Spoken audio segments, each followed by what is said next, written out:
We're back in the kitchen. The sink is overloading and the dishwasher, would you believe it?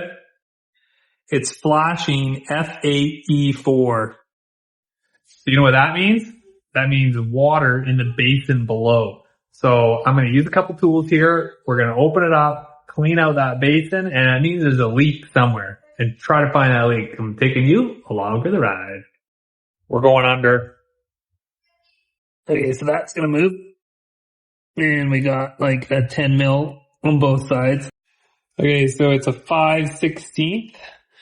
So we're going to go in here and unscrew both sides. Okay, once that's off, this guy should come out. There we go. And then the little insulation should come out. There we go. And then you can see the trap. Has a little clip right here. That pops out.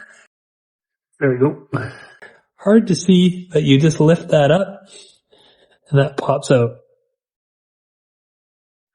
Okay, that pulls out. There we go. There's our water and our tray. Over to the overflowing sink. I'm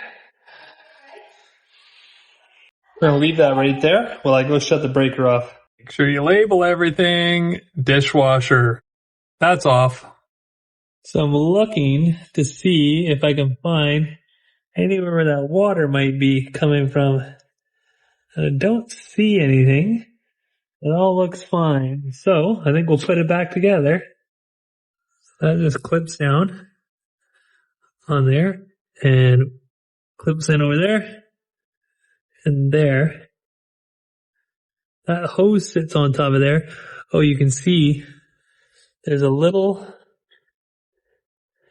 overflow dude right there.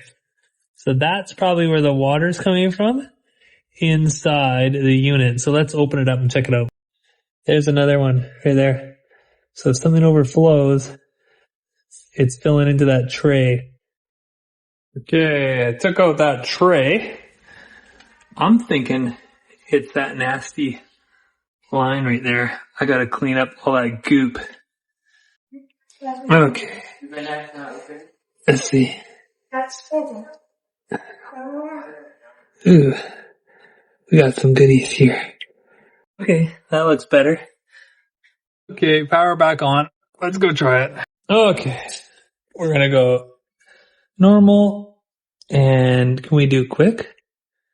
Ooh, I don't know what that does. And then stop. Okay, back up and running. Clean. Oh yeah. Fixed. Oh yeah. Okay, that was it. Just cleaning the tray. Hopefully that solves the leak issue. If you like this video, make sure to like and subscribe. Thanks.